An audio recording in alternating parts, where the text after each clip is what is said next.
dans la 9e course du programme, une course pour la génération des 3 ans. Je vais faire confiance au numéro 1, Madame d'Érable. Alors, faut faire attention, elle est encore en train d'apprendre son métier. Ça peut lui arriver de faire quelques fautes, mais sinon, elle est tout le temps présente. Dernièrement, elle est 5e avec Clément Thomas. Ça faisait 1 mois et demi qu'elle n'avait pas couru. Elle avait peut-être besoin de cette course pour préparer justement cet engagement sur l'hippodrome de Paris-Vincennes. Là, on remet David Thomas au sulky. Pour moi, c'est quand même une course visée. Elle doit lutter pour les toutes premières places. Tout comme le numéro 6, Maya d'Avril, qui sera associée à Eric Raffin. Elle a couru 3 fois sur l'hippodrome de Paris-Vincennes. Elle a tout le temps fait l'arrivée, tout le temps dans les 5 premiers. Donc ça, c'est déjà un très beau point positif.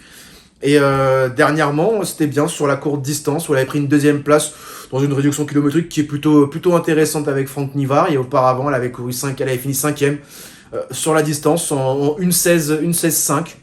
Je pense avec ce chrono-là, ça devrait suffire pour jouer les toutes premières places dans cette course. J'ai pas voulu mettre Marley parce que j'ai un doute sur les paumes de Paris-Vincennes, certes.